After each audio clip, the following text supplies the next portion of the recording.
Namaste and welcome to another bicycle live stream. Saturday, May the 30th at 6:48 a.m. I've ridden about 18 kilometres. It's a little bit earlier than normal, but I thought I'd get one in before I go to the markets this morning. It's a beautiful 15 degrees in one of the last days of autumn for 2020 in the Southern Hemisphere.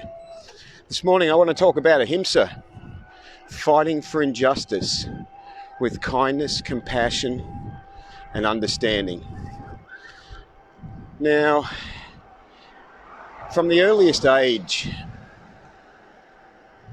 even though I didn't understand how to put it into words, I had a very strong desire that things should be done the right way, that there should be justice in the world, that we should do what we can to fight in our own way for freedoms and for truth and honesty and goodness and so forth. So from a very young age, although I didn't really sort of conceptualize it, I knew in my heart it was the right thing to do. And this is why from a very young age, when I first heard about Gandhi and when I first learned about his life and his adherence to the principle of Ahimsa, I was inspired because I considered myself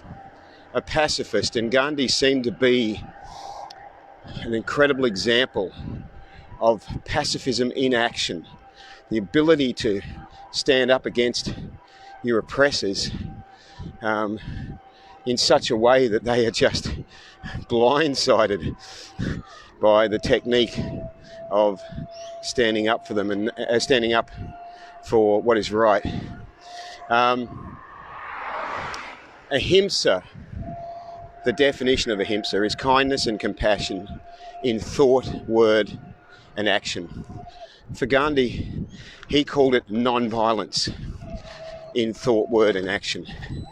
And Ahimsa is the foundation of spiritual reality, of spiritual teachings. There can be no growth spiritually without a foundation of Ahimsa on your spiritual journey. So from a very young age, I just knew that we have to do the right thing. And for me, it came in little examples. I remember when I was still young enough that Mum was driving me around places, so that was quite a long time ago. And at a very young age, I took issue with the spelling of a local shop in Palm Beach.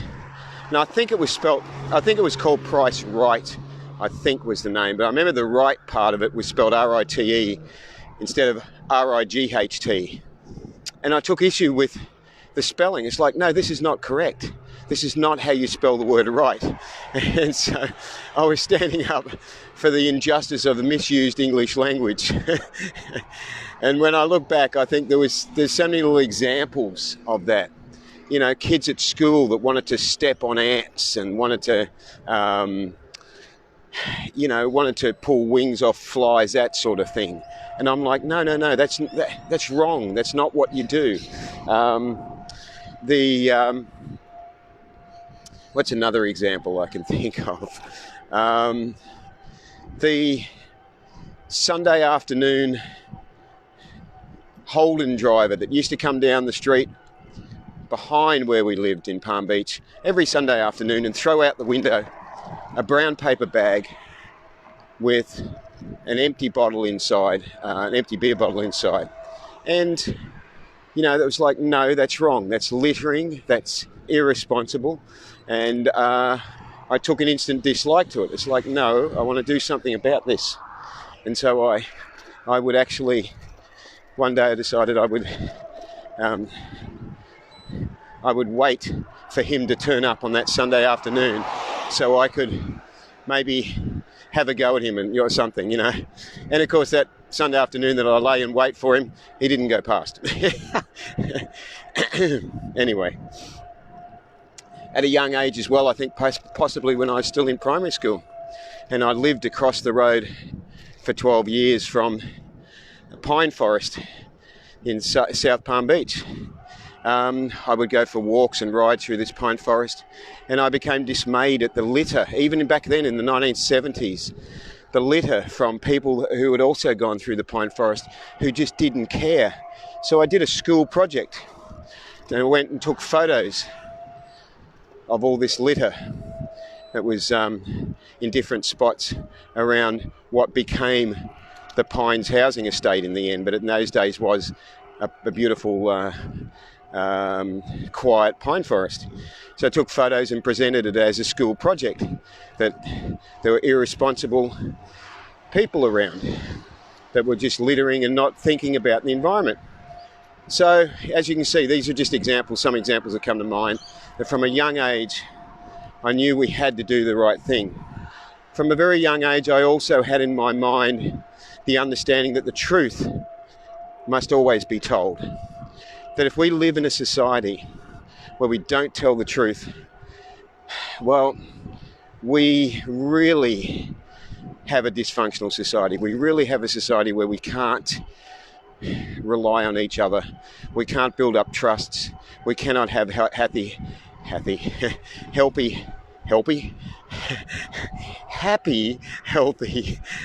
relationships, because we are too much on guard in a society like that. We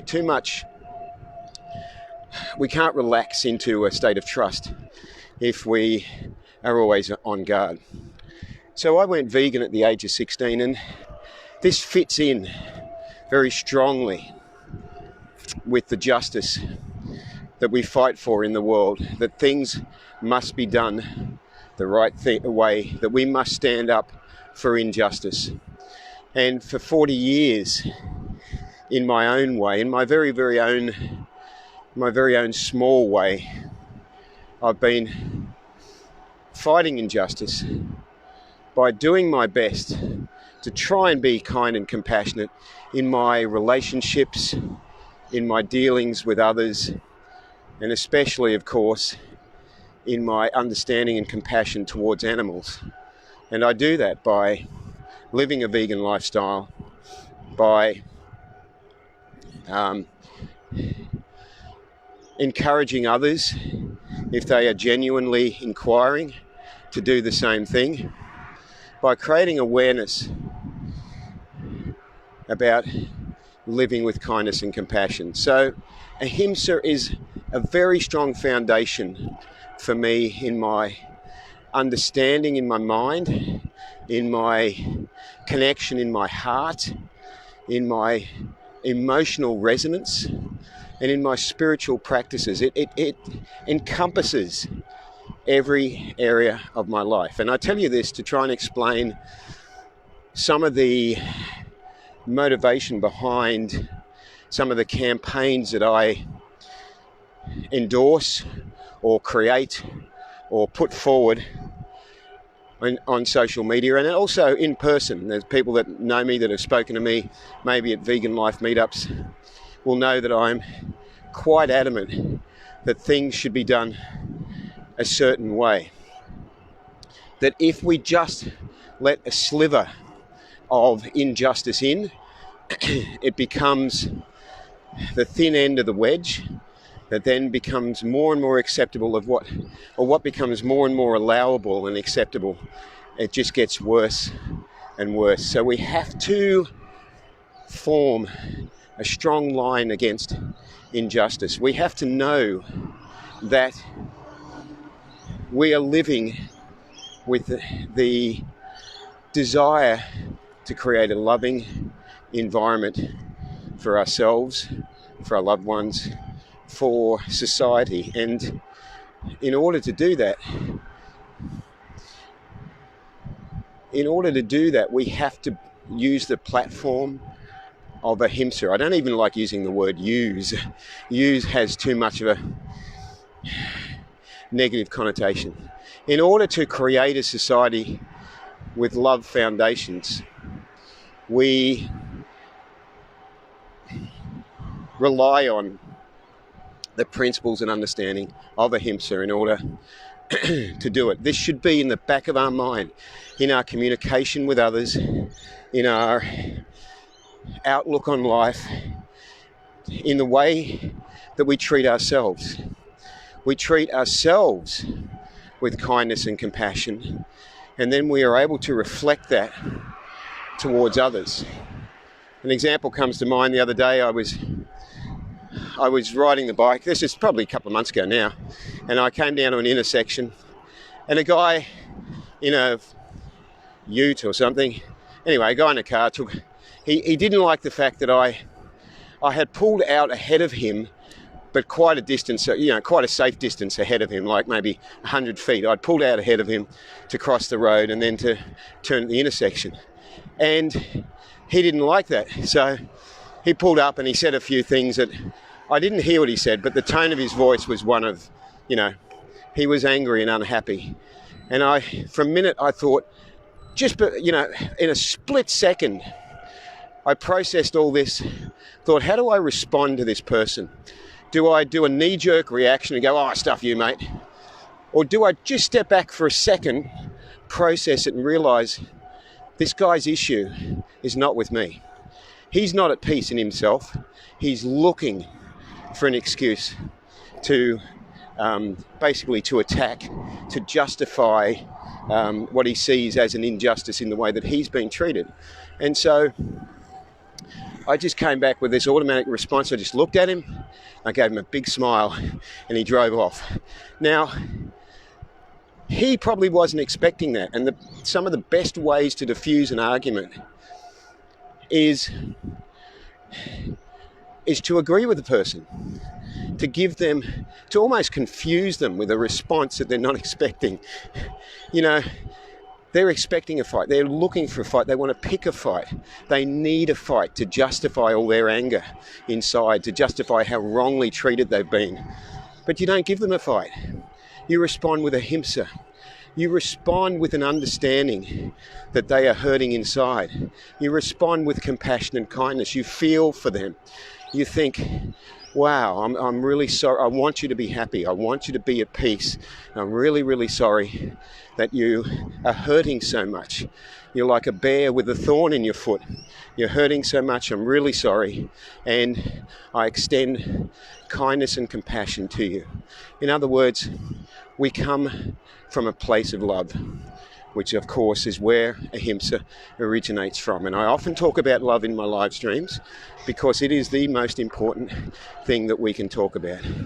It is the most important energy, and the only energy to work with, of course, is love. So in our journeys, Ahimsa ties in very strongly with our vegan journey. And you'll notice that because I like to stand up and call attention to things that are unfair and the injustices in the world, is the reason why you will see me sharing on social media posts about certain political leaders, business people, other members of industry. You'll see me sharing posts calling your attention to the injustices that they are perpetrating. And those injustices don't just have to be a physical act. This injustice can be a thought or a word or a something that they're putting forward as an idea, or they can be very not only insincere, but can be coming from a position in which it is very dangerous for us to follow them and believe what they are saying. So I ask you to think about these things when I post some of these posts and you don't understand why I'm posting them. That's the reason why. This will give you some food for thought. I hope you have a great day. I'm heading off on a road trip today, and you'll find more about that later. Live vegan and save lives. Ooh, Ahimsa. If I can get to the button here. There we go.